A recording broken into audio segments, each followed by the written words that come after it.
Hello, and welcome to the Catholic Passage Podcast. My name is John Sandy, and I'm today's host. This podcast aims to pursue the truth, an authentic Catholic life, a deep integration of faith and reason, and a joyful community of families raising the next generation of the Catholic faithful. Today's guest is Father Ryan Adorjan, who is a Catholic priest, writer, and technology aficionado from the Diocese of Joliet, Illinois. I'm really excited to share our dialogue through this episode, whereby Father Ryan and I discuss his background, perspectives of the digital age, and so much more. We hope you enjoy our conversation and that it might bless you in some way.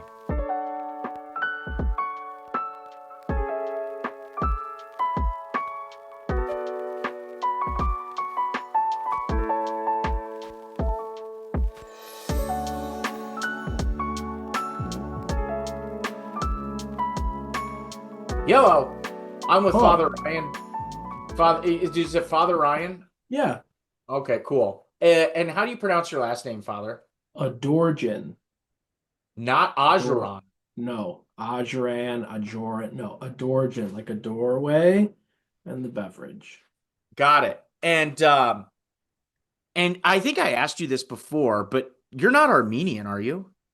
I am, yes, but I don't know what else to tell you besides that. I have no idea. I am Armenian I wouldn't say I'm Armenian. I would say the name is Armenian, and so somewhere along the line, maybe. But I don't know any part of myself that would be. I know that, I still have family in Austria, so we have people in Austria, and then this name is actually, it's Adorjan. In Hungary, there's a lot of people with that name in Hungary.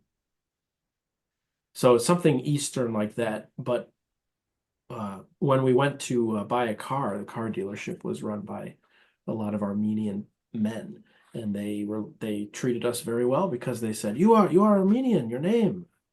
I'll take your word for it. Well, so the audience knows.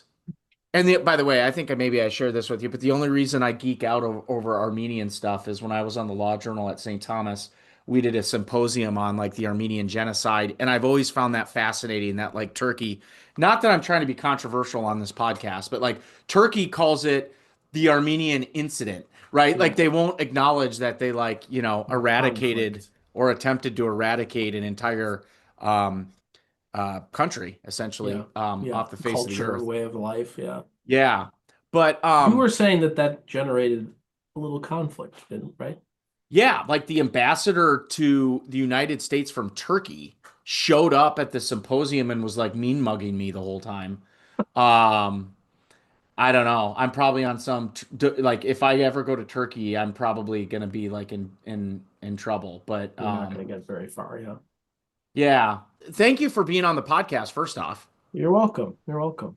So that people know, I first met Father Ryan like no more than maybe 2 or 3 months ago. I took a silent retreat at St. John Vianney College Seminary for their lay alum that they do. And Father Ryan was like the retreat master. I don't know if that's the right word, but he led the retreat and the programming kind of led us through things. I was like, to say I'm a fanboy had a huge, I was so impressed with the retreat. And I don't mean this like condescendingly, so please take this as a compliment. But dude, you were ordained in like 18. Yeah. Yeah. So you've been ordained 1921, 2, 3, 4, like 7 years? The big 7, yep. Yeah. The biblical number. I mean, you graduated SJV in what, 12? 2014, yeah. Okay. So like high school in 10. Yep. You are not that old. No.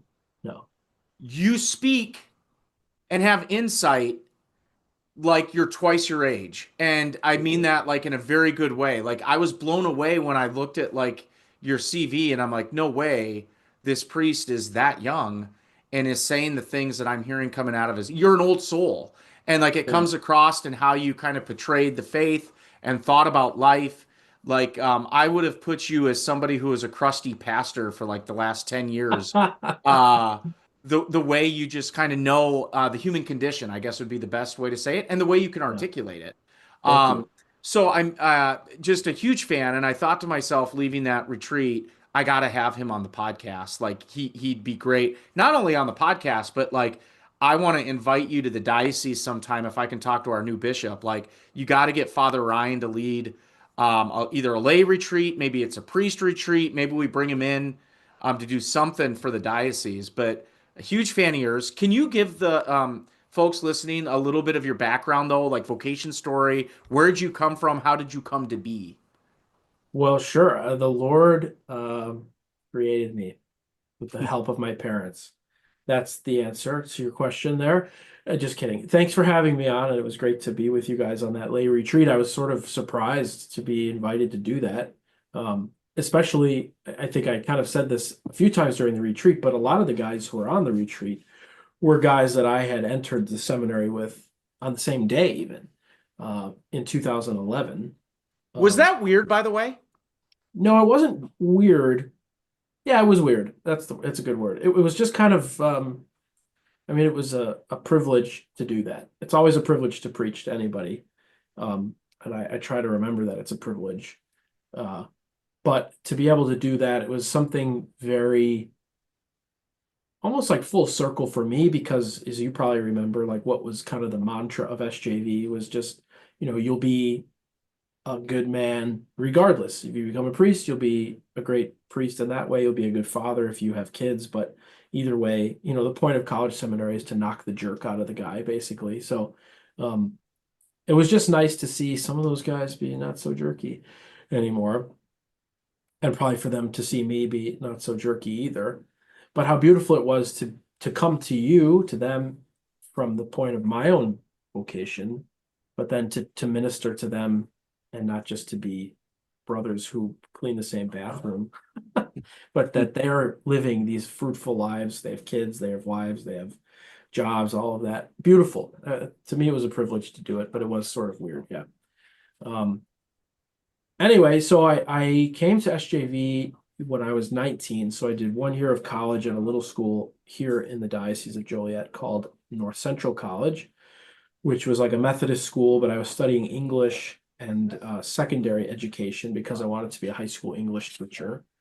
Uh, and I just have always felt the call to teach. I remember at the end of my time in high school, priesthood was not really on the radar, but it was between do I want to be a high school band director? Because I love music. I've been in band my whole life. I was drum major. I mean, like I'm a big nerd. And What did, then what did you play? trombone, Oh, okay. trombone, which yeah, it's something that has never left me. That's a gift. I still have my trombone here at the parish in my room. There's nothing therapeutic quite like playing a trombone in a big empty church at night. Bad day, that's a great remedy. So since then, I've taught myself to play organ as well, and piano. And when you're having a bad day or a good day, to play an instrument the size of a building is awesome. That's all I can say about it. But anyway, so I knew that I wanted to teach, and I have these great passions for music, but also for writing and kind of creating and speaking and all of that. So I thought English maybe would be the way to go. So I went away to the school, and then about halfway through the school year there, I just really, kind of the outlook on life started to change a little bit, and I was very involved at the parish affiliated with our campus. We didn't have like a Newman Center or anything, but these were the first time I met priests who were young, who were I won't say relatable in the sense that because they're very different than me, these guys that were there. But what I remember is that they were just very much themselves, and they were very approachable, and they were not the way that I perceived priests to be, which, like most people, is, as you said, kind of crusty or inapproachable, and not because they're bad guys or mean-hearted, but just because they're so busy and they're so kind of pulled in all these directions that I'm just some kid in college. Like, you're not going to have time to chat with me about anything. Prior to you going to college, though, were you like was this either A on your radar or B, were you like, because obviously you were baptized, raised Catholic, right? Yeah, oh yeah. So it was on my Okay. radar when I was 7. I wanted to be a priest, and I thought about it during high school, but it was kind of like that's just like not really what people do. So I went to public school my whole life. My town did not have a Catholic school, so just kind of, yeah, these ideas of public school. And I think um, one of, I a lot of, I don't have anything against public school. I think a lot of the reasons that I have had access to a lot of development in the sort of gifts that I've been given is because of the resources of our public schools. But I do think that one of the things that public schools encourage, especially nowadays, is more like you go to this and then you go to college and then you get a job and then you contribute and then that's how you measure your success, right? And there's not a lot of encouragement to take risks there. And so I think priesthood was always going to be a risk. Seminary is a risk that I don't even, it's not that I thought, oh, I could take it, but I'm not gonna. It's that it's just not even a possibility that I would even do it, you know? So, yeah, it wasn't really, I don't have one of those vacation. Priesthood is a vacation story. No, just kidding. I don't have one of those vocation stories where I knew I was being called and so I ran into a gang or I ran into a crazy life. I just kind of I trusted the Lord ever from a young age, and I trust him now that he will lead me where he wants me to go, and that my role in that is to pay very close attention to what he wants and the signs that he gives. Not signs like, oh, that leaf wasn't there yesterday, so the Lord is calling me to become, a Peruvian missionary. No, I don't mean that. But the signs of his goodness are everywhere. The Psalms say even creation proclaims the glory of God, and God can speak to you through anything. And if you're friends with him, as you're friends with any friend, you recognize the presence of your friend in your daily life. So to me, it was never this great mystery. It was always like, well, I'm feeling called to priesthood now, and I'm in college, and this is a totally different way of life, and I'm going to do it. So I don't know if I'm And going to be ordained, but I'm going to go do it. and so you went from the diocese, like where was the college you went to? In the Diocese of Joliet? Yeah, it's in Naperville, Illinois. Naperville. Yeah. And so, by the way, is there a medieval times Yeah. restaurant show in Naperville? It's not in Naperville. It's up in maybe like Schaumburg. It's Yeah, right off of Schaumburg's the I-90. Yeah, yeah, it's Schaumburg's the north. It's north of okay. yeah. Sorry, that's a weird No, right sidetrack. off the I go where highway. the Holy No. Spirit leads me. Yeah, I love it. So you land at SJV, and my read up on you was that that was Father Becker's time when he was a rector, and at that point, SJV really hadn't had I don't know, a social media guru maybe. Like you kind of spearheaded this Vianney, what was it, Yeah. Vianney Network or something? Vianney Media it was called. Oh, excuse It me, still is Vianney. called that. Yeah, they still have Okay. it. Yeah, it was at that age of like, so I graduated high school in 2010. And I want to say it was only in 2000 and something, six, seven, that like Facebook became, you didn't have to be in college anymore. Remember when Facebook was first started, you had to have like a .edu Right. address. And so nobody was on social media then. Um, Not people like every day anyway. So that was really kind of at the beginning of, things beginning in that way. And so then Instagram did not exist until 2012. Snapchat was around, but I didn't get Snapchat until 2012. And so these things that are just these household kind of every kid has had them, as you were saying, since they were like 11. Uh, we were like, what? You can take pictures on your phone and they're not grainy. And then you can put a little filter on them and put them online and people can like them, or you can share your experience that way. And so I just started doing that on my own.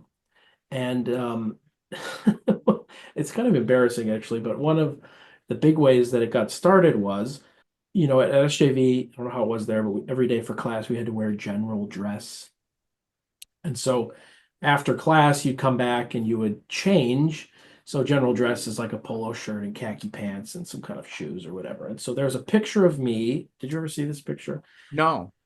There was a picture of me taken leaning against the wall, wearing a green polo shirt with basketball shorts tucked in, and my high brown socks, and like, tennis shoes on or whatever. And it's the most appalling picture that could, but anyway, the point is I posted it with the caption #born celibate.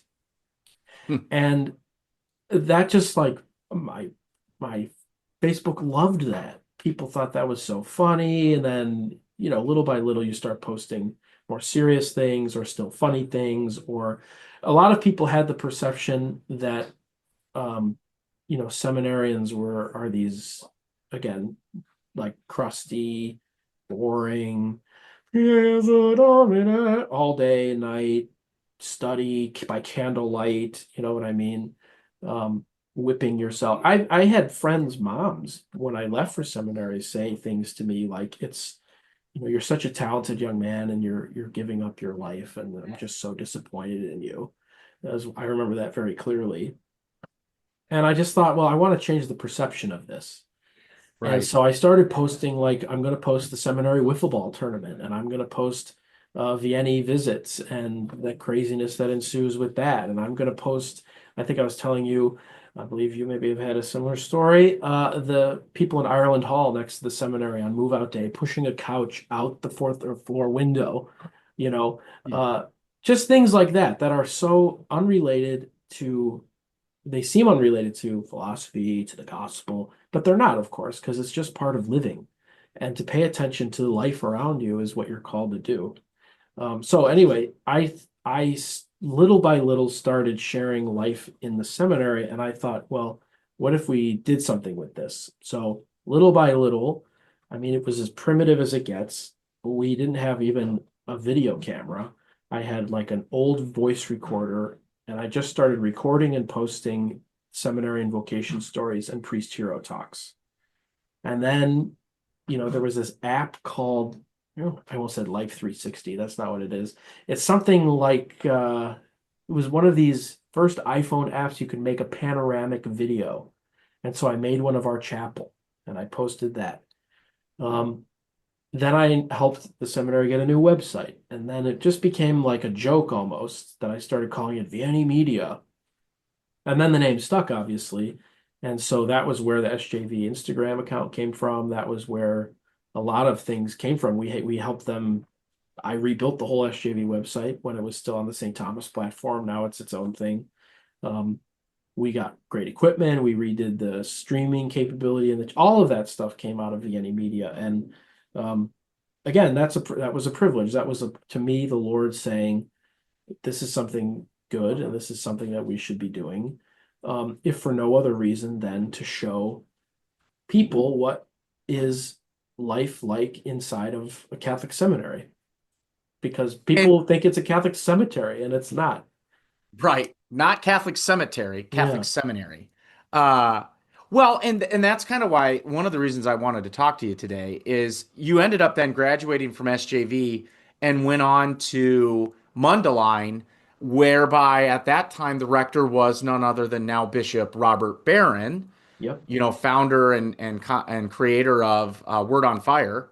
Um, and you know, I mean that I just see this thread of like digital kind of interest at SJV, and then you happen to land at Mundelein under the tutelage of Bishop Barron, who that's sort of his apostolate, and then you go back to St. Thomas, get a master's degree.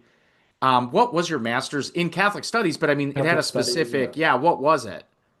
So it's Catholic studies is just this broad degree, and then you kind of pick. So you don't write a thesis for the Catholic studies. It's called your master's essay. Excuse me. Well, and I thought, excuse me, but Right. no, the way that they explained it is basically like Catholic studies is meant to be interdisciplinary, and it's meant to be a conversation between all these other disciplines that basically like looks at the common foundational question is what is the impact of the incarnation on human thought and culture across the tradition? So that's the basic guiding question of all of Catholic studies. And then from that question, you yourself, from wherever you happen to start from. So I had people in my classes who were scientists and MBA people, people who were just parents, not just parents, but parents, they didn't have a job, they just were staying home, but they were curious. People who had PhDs in other humanities. So it was a beautiful kind of almost like a colloquium of ideas. Other priests, there are some sisters there. Anyway, the point is your master's essay, you're not supposed to, don't present like a new idea like you would if you were doing maybe a master's of science or something. But the master's essay wants you to look at that foundational question: what's the impact of the incarnation on human thought and culture across the tradition? But look at that question from the lens of some other question that pertains to your field, and then bring that question from your field into conversation with the Catholic tradition, with all these other areas of like life. So yeah, naturally, I mean, I just kind of gravitated towards the idea of technology in general. Um, and media, of course, is the most common expression or use of technology, it seems like, for most people on a daily basis, although the lever is technology, your wheel is technology. So it depends how broad you want to look at it. But the time with Bishop Barron, he was Father Barron then, that was really instrumental for me because I learned a lot from him. But the way that it came about basically was in addition to doing Vianney Media, ever since I was in high school, you can go back and look at them on ryanadorjan.com. I don't advise you to do that, but you can find my blog posts from high school, which are so embarrassing, most of them. But I just had I was writing articles, I was writing about things I was thinking about, I was keeping up with my own Instagram stuff. And the digital marketing people at Mundelein reached out to me and said, would you like to kind of work in our little office? Because we're starting this at Mundelein. You know, Mundelein didn't have a huge social media presence and they wanted to get the seminarians more involved. So I was like the student manager or whatever of digital marketing. And so to work with Father Barron and learn his vision, not just a priesthood and from the classroom, but then to be able to kind of be a part of his under his wing in this other area was just so formative for me. Um, anyway, so my thesis, my master's essay topic, the paper was called The Christian Yes and the Defeat of Nihilism in the Digital Age. So that's a kind of heavy title even, but you know, nihilism is this kind of philosophical standpoint that life sucks and then you die. You That believe in there's nothing, Lebowski. exactly. There's nothing, you didn't come from anywhere, you're not going anywhere, and life is what you make it. And the positive side of nihilism would say, um, what is it, Camp Rock on Disney Channel? If life's what you make it, then let's make it rock. Yeah. So just have fun. And then nihilism it could turn into hedonism. Um, and that's just so common now. And you see a lot of kind of movement in that direction, hedonism being that life whose chief supreme good is just pleasure. But Bishop Barron always says that the human pursuit in the sinful world here below will always be uh, inspired by or pushed onward by the pursuit of the worldly goods of wealth, pleasure, power, and honor. So whether it's any of those, pretty much everything we want falls into one of those. And the sinful world, which teaches us how to have a disordered relationship with creation, with each other, with ourselves, and with God, is always going to encourage those goods, but to pursue them in a disordered way. Well, and so, earlier you had said God can speak to you through anything. Yeah. And in the context of the digital age, and I guess here's where I want to go with this is I'm 41. I have four kids ages 11, 9, 7, and 5. And I'm trying to navigate as a Catholic dad, Catholic parent with my wife. What role does social media, the digital world, play in forming my kids to be, not just good Catholics, but like well integrated human beings? Yeah. And like, it's interesting because you talk to a lot of groups. Some of them may be more fundamentalist Christian, but even I've ran into Catholics that are like this, that are like, all media and social platforms of any sort is of the devil. Yeah. It's the devil, Bobby Boucher. And so we got to, like everything's from the devil.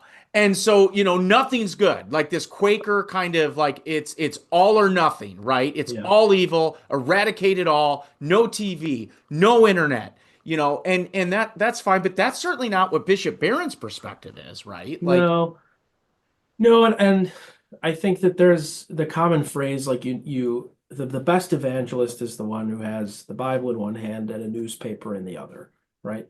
And you're right. There are people, I don't know many of them, but there are people who would rather kind of eschew all forms of, especially social media. Um, and I think it's my two guiding words for my priestly ministry, besides Jesus is Lord, because that's three words, but is nuance and fluidity.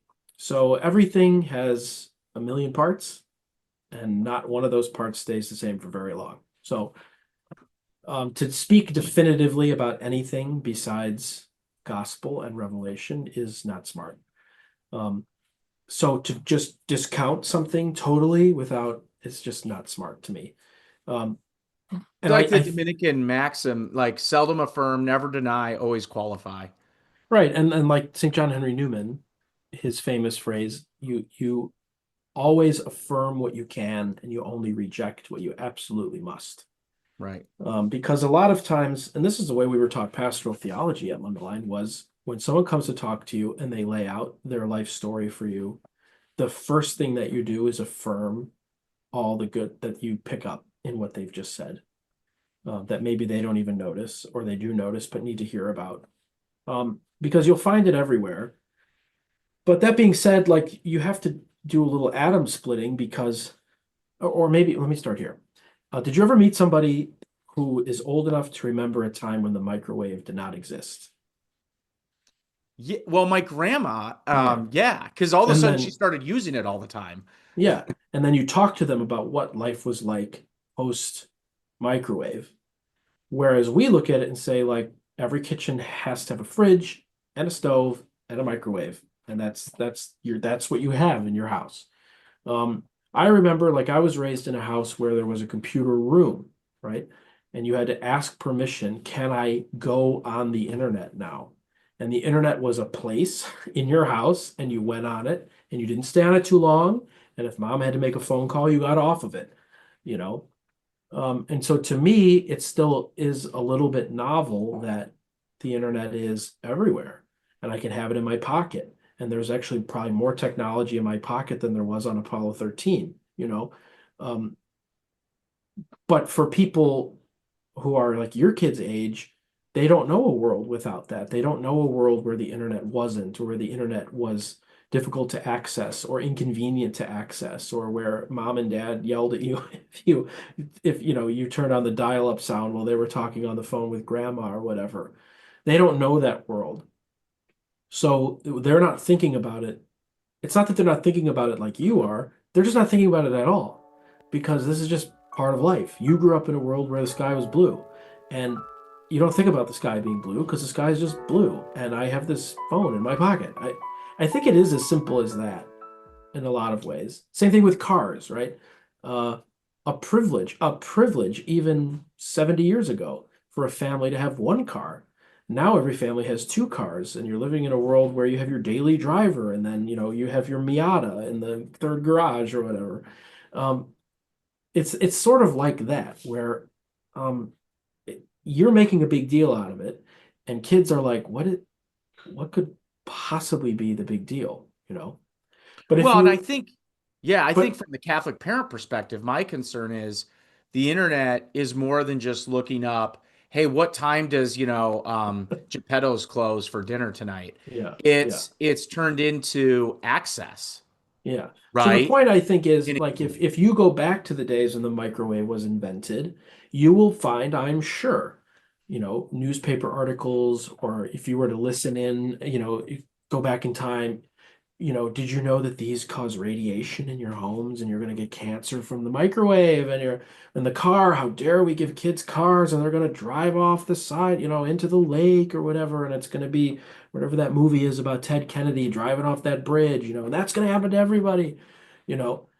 So the phone is the same way. And are all those things true about microwaves and cars? Yeah, they are. That's the thing. And so with technology, it's no different. And so it's very difficult because as a parent, you're looking at a child who takes this thing for granted, and you're trying to impose, not impose, but impress a dire warning to them. But it's not like, um, oh, don't put your hand on the hot stove, because that's timeless. They get that. That will hurt them. But at first, Instagram does not seem hurtful.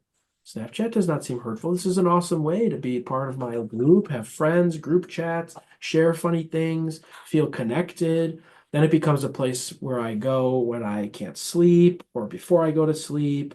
Um, but little by little, and I think that this is maybe your point, little by little, it's revealed that this can actually be quite harmful if you're not careful. And it's not to say that phones are de facto harmful, um, but it is to say that these things, and I think people are beginning to wake up to the fact that these things are perhaps a bit more capable of harm than we thought they were, if that makes sense. So it's not that they're harmful by nature, it's that they're capable of harm, as everything is capable of harm, and it depends on how you use it.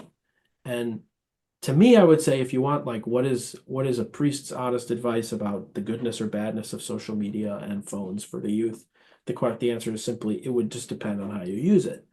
And as a person who is young, immature, unable to make great decisions, is it really worth the risk? I'm going to say probably not until you're 16, 17, 18. I know that that sounds maybe a bit puritanical, but um, I think about our own parish school. I think about the days I was a headmaster of a classical high school and I did discipline there. I think about that experience. I think about even some adults that I know of where unspeakable things are happening in direct message inboxes and on Snapchat, whether they're sexual things, that's certainly a temptation. Bullying is a huge temptation. But I think more than anything, it's just I'm seeing images of other people's lives and I am judging my insides by other people's outsides. And I'm looking at, I'm a young man and I have an average house on an average street with an average body and an average, GPA. And I look at these people on Instagram who are perfect and everything is perfect. And I think, man, I suck or I'm behind or I'm never going to reach that. And then my self-esteem is lower. And me and you, I'm 33, you're 41. You're at an age, I think I'm at an age where I can say, that's a lie. It's not true. Right. But consider that you're coming of age. Consider how hard it is to come of age anyway. How much growing up in junior high especially stinks. And that's just because that's just natural. And then now you have this whole other thing being added onto it where it's just a constant reminder of everything that you're not or that you can't become or won't become or whatever. Yeah. Of Well, course, and that's going to cause harm. yeah. Well, and I just read not too long ago Jonathan Haidt's, I don't know if I'm pronouncing that right. I think I am. Haidt's or Hadditt's book, The Anxious Generation, where he basically argues in the book that today's mental health crisis among young people is closely tied to the rapid use of like smartphones and social media. And what he says is that like today's adolescents have undergone like a great rewiring, is what he calls it, Mm, yeah, over the past 10, 15 years, whereby like traditional play, independence, face to face communication, like what we're doing right now, have essentially been replaced by online engagement and like constant digital connection. And he says that that shift has fueled skyrocketing rates of anxiety, depression, self harm, that type of thing. yeah, Um, what are your thoughts on that as a Catholic priest? Like as somebody that has a digital background, right? yeah. But also thinks with the heart of the church, right? Like what are your thoughts, if any, on that? Well, I think it's true. I mean, I think that's a really good book. And I think that that's a very common book. I'm hearing more about it nowadays. And I recommend it to parents who are trying to not who are trying to make the decision initially about whether to give their kids access to it, but are wondering what the heck is happening to my child now. I tell them just to start there and see if that's what it is. Everybody has a diagnosis now Hmm. of something, and that's just a dangerous way to live because it actually, I think it takes away from the reality of what you're proposing, which is kids are really anxious, and they really are depressed. And I think suicide rates are up, especially with young people. COVID did nobody any favors, but I think one thing that we're not totally looking at in its fullness is what it did to children in that generation, especially those who were in junior high and high school, who had no other companions besides their friends, because you have the normal things that have caused senses of anxiety, depression, low self-esteem, wonky self-image that are always available, like pornography, for example, or bullying. But now imagine, as I said, that's your only outlet into the outside world, which for many people it is. I was at Olive Garden the other day, and I know exactly what you're going to say. well, when you're there, your family, but and you've seen it at every restaurant. It was young kids. Maybe they were 8, 9, but even it was one mom and two kids, and all three of them, not one of them spoke the whole time. Well, I thought you were going somewhere else. If you've been to No. Olive Garden recently, they also have those tablets on the table. Oh, yeah, the Ziosk, very annoying. As a Chili's veteran, they have had those for years. But not only the tablets, like I thought it was the menu. Like, okay, cool, digital menu, cool. Oh no, you can play games on it. You can play Oh games, you can yeah, pay, you don't have to talk to anybody. right? Isn't that Um, interesting? And yeah, here's my concern, Father. Here's where I'm kind of, and maybe I hope I do a good job communicating this, but here's my concern. My conversion story, not that this podcast is about me, it's about you, but my conversion story has its genesis at a circus tent circa 1999 in Steubenville, Ohio in July. And I mean, I remembered, as I said, the only reason I was there is because my mom and dad made me go because I was grounded. Um, and it was a punishment, actually. And I remember the sense of awe and like bewilderment that I had with the Catholic faith at that moment. Like it was so transformative. It hmm, captured my attention. It was dynamic. It was beautiful in every way. The monstrance came around. I realized that's Christ. That's not the priest carrying it. That is Christ. yeah, It was just so transformative. My concern is that this numbing over the last 15 years with these fragmented scrolls has it rewired the youth such that my kids can't have that same interaction with God in that same way in 8th grade at a, good old tent revival conference. yeah, And, not that everybody's conversion story needs to be Judge Sandy's. That's not what I'm saying. But my point is, is this new digital movement, uh, what effect, if any, does that have on God's communication and our ability to hear God? yeah. Well, everyone's conversion is not going to be the same as yours logistically, but what were the elements of your conversion that you just described?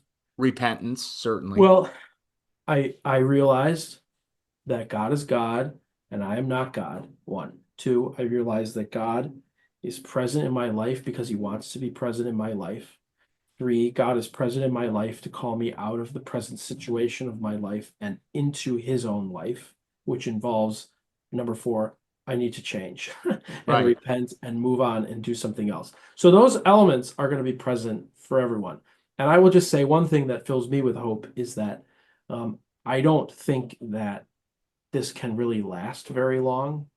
One, before people wake up to it. And I think a lot of people are beginning to wake up to it.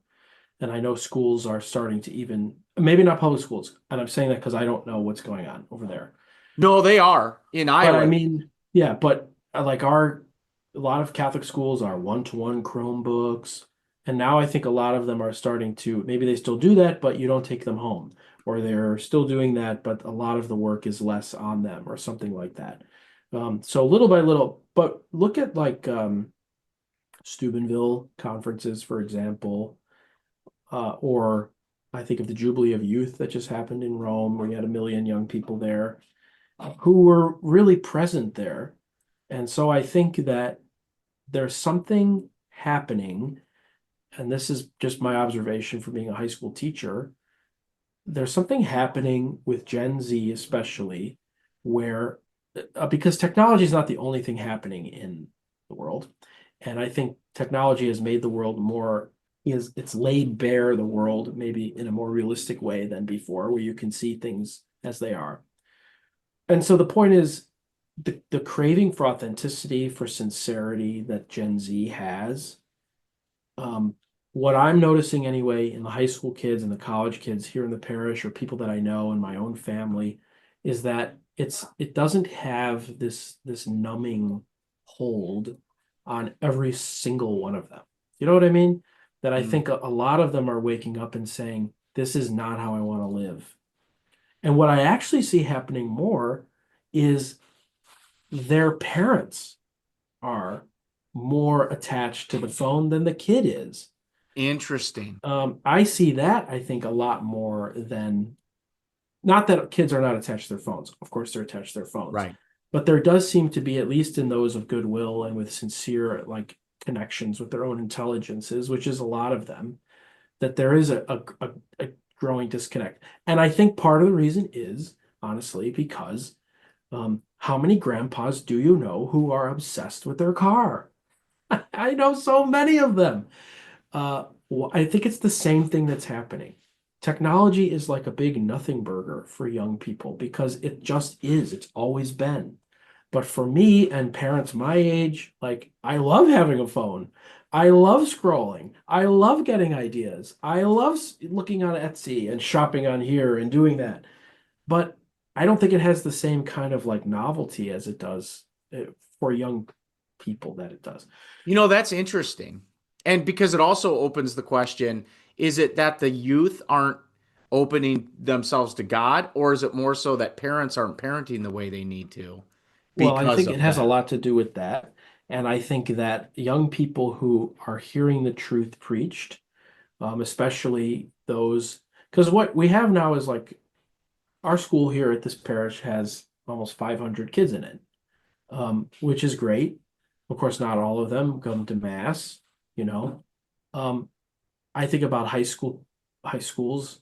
Um, a lot of them don't go to mass, Catholic high schools, but that's not the kids' fault, certainly. Excuse me. And when these kids are exposed, like on a retreat, or, I've celebrated Mass. We have a big Catholic high school not far from here, and celebrating Mass there is like it was a genuinely reverent experience. And and kids are hungry for someone, the Lord, ultimately, to come into their life and say there is more to life than clicking and scrolling. And that there is someone out there who can introduce you to the real you, and that person is Jesus. And if you want, there are people here who can help you live that way. And then one of the benefits of social media is that, like, I don't know any gloomy nuns who have Instagram accounts, right? The priests and nuns and people that I know who have Instagram accounts are joyful people, and they're portraying the life of a disciple as a joyful one, you know. And what is impressing me, and maybe this is just my algorithm actually, but all of a sudden in my reels, there's like high school seniors, college freshmen, young people who are their whole channel is devoted to. I just followed this college guy. He's a Protestant, but his whole channel is devoted to him as a Protestant, looking into for the first time sincerely the things that he believes and has been told about Catholicism. And I'm watching this guy on a journey because every single one of them, as he looks into these things from Catholic sources, is being debunked. And he's like, his comments are filled with people that he knows who are like, "What are you doing?" And he just basically is saying, like, "I just got to go where it leads me, man." The kid's like 19, you know? Um, so there's a lot of that happening, I think, which is good. But I think about the kids who don't post or who are alone in their room all night scrolling away, and that's going to happen. That Yeah. that's going to happen, and you have to be aware of it. But if a parent is addicted to the same thing, it's not that they're not capable of stepping in. Of course, they're capable of stepping in, but you're not even going to notice because Right. you're. you're doing the same thing, you know? So Yeah. Or I before you think that, realize it, your entree served at Olive Garden and you haven't said a single word. yeah, right. Or yeah, I didn't even remember ordering, Yeah. you know? So I think that that's part of the issue is this novelty that we perceive technology to be is not, that's not even like a brain connection between Gen Z and younger and my generation, millennials and older, right? Right. So I think parents are also kind of not to blame, but also as responsible for their own protection from that, you know. But then what is like it's this instant gratification culture. And so, oh, I can't have my phone with me. So like more and more, just in the last year, I've noticed like all of a sudden now we're bringing coffee into church. Why? Hmm. You know, I mean that's a big megachurch thing, but this like the little treat culture, right? Oh, I just finished work. I worked hard today. I should stop for a Diet Coke. And it's not going to be a small Diet Coke. I'm going to get a large Diet Coke on the way home, you know? And then I'm going to Yeah. go to the doctor and wonder why my cholesterol's high or my liver enzymes are out of whack or whatever. But, you know, it's this little treat kind of culture. I need to stop and reward myself. Reward myself. I'm gonna have a donut. I'm gonna have this. I'm gonna have that. The coffee culture, that's what I call it. I love coffee. Oh, what's your order? A double frappa mocha latte with 44 pumps of, sugar. And well, that's not coffee. I mean, what part of that is you? That's me. I'm very judgmental about coffee, I have to tell you. I think we went over that at the retreat at one point. Oh, yeah. But it's I just call it coffee culture because well, I was late to work, but it doesn't really matter because I was in the line at Starbucks and whatever. Okay. So what's that about? Well, I'm so trained to having something feed, me. It's called a feed for a reason, because the thing is though, if the product is free, like social media, then the product is you. And so you're being taken advantage of. Your time is being taken advantage of. The product is you at Starbucks. The product is not whatever gross drink you got. The product is you. uh, and they're feeding off of our need to be satisfied at all times.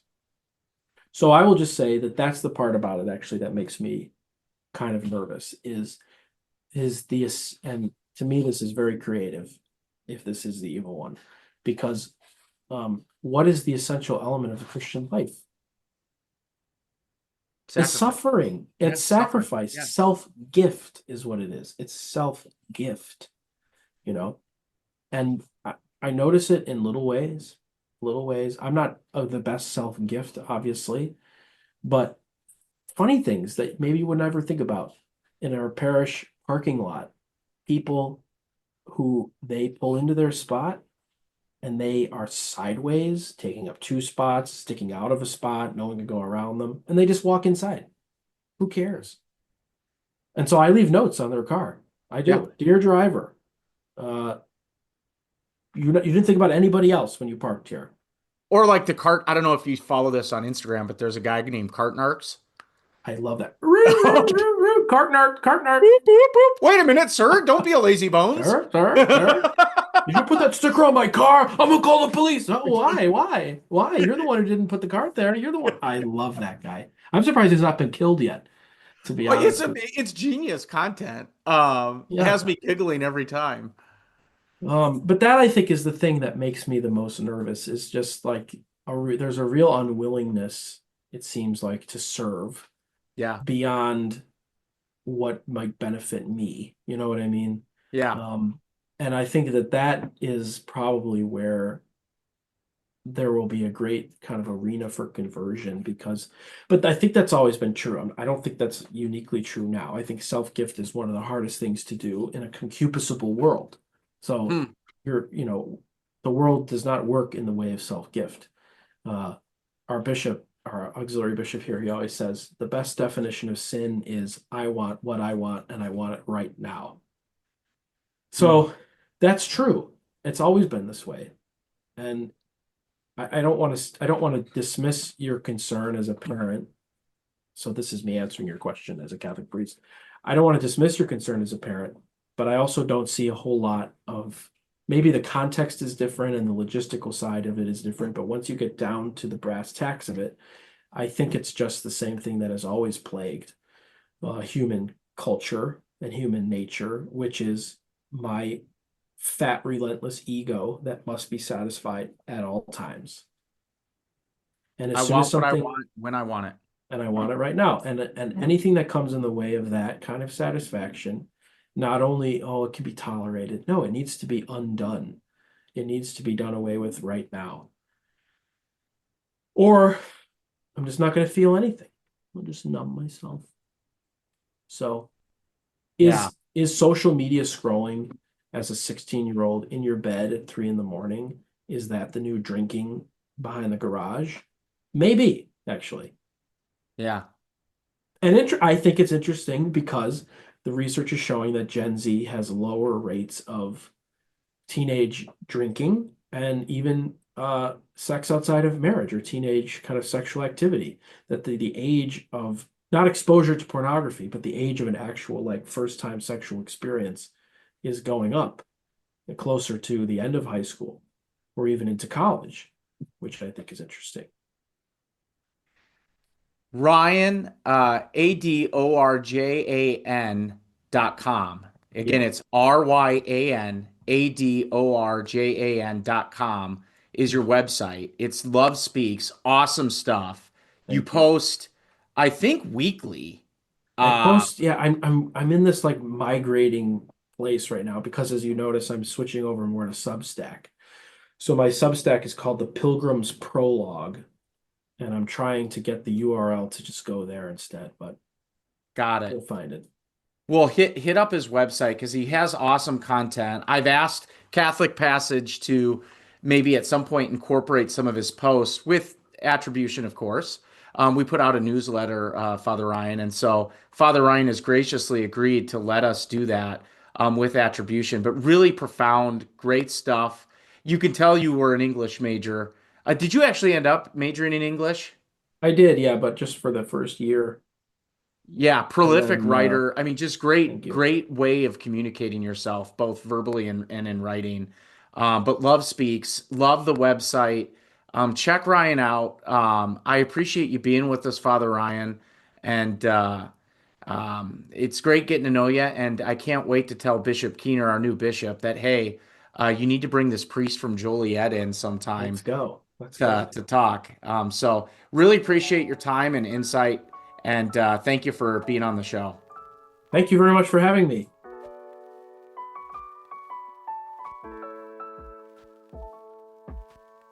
Thank you for joining us for this episode of the Catholic Passage podcast, and we hope that it blesses you. Please check out our show notes for a reflection takeaway, as well as more info on Catholic Passage. We aim to support parents and educators as they pass on the Catholic faith and the way of life to their children and students. To find out more about what we offer, or how you might collaborate with us, visit CatholicPassage.com. Most importantly, you can support us through your prayers. We'll be praying for you. Please pray for us.